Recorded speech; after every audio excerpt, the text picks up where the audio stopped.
Nem vilão, nem mocinho. Em excesso, ele é sim prejudicial à saúde, mas uma quantidade moderada é indispensável ao organismo. O consumo excessivo de açúcar refinado prejudica a absorção de minerais importantes como o cálcio, tão necessário para dentes e ossos fortes, e abre portas para outras doenças, como explica a doutora Loena Vasconcelos. É uma cooperação, vamos dizer, que a mãe está dando para a obesidade, para distúrbio hormonal, para diabetes. Então, a gente recomenda o seguinte: tem que ter glicose? Tem, que é o açúcar, ou a frutose, que é o outro tipo de açúcar.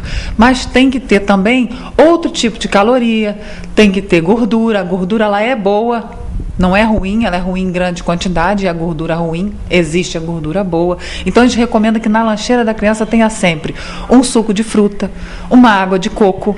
Evitar refrigerante ao máximo. Refrigerante não tem valor alimentar nenhum, então a gente procura evitar. Barra de cereais é excelente. Fruta, qualquer fruta, aproveitando a fruta da época, porque é muito mais fácil de encontrar. Barateia, porque a gente sabe que merenda escolar, né, todo dia, então o preço conta, e você fica com uma dieta equilibrada a um bom preço e faz bem para a criança. E, claro, para os pais, né? Lógico. A doutora ainda fala que o açúcar refinado é um dos vilões para a saúde das crianças. É que esse açúcar passa por um processo de refinamento no qual ele perde todas as vitaminas. O açúcar ideal para as crianças é o açúcar não refinado.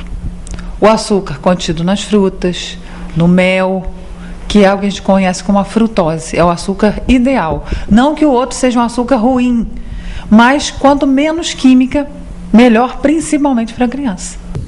Pela praticidade e melhor aceitação, as mães costumam colocar na lancheira das crianças guloseimas como bolachas recheadas, refrigerantes, suco artificial, entre outros.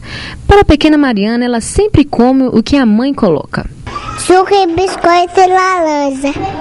A nutricionista Lara Velten ressalta que os consumidores devem ficar atentos à quantidade do consumo de açúcar para não exagerar e nem prejudicar a saúde. Pensar que o açúcar ele é uma caloria vazia, que a gente chama, né? Ele não tem nutriente, ele só é calórico. O que faz que quando chega no nosso organismo, ele é absorvido muito rápido, dando um alto índice glicêmico. E isso ajuda a aumentar, né, o peso das pessoas, a obesidade, circunferência da cintura, né? Então a gente tem que maneirar.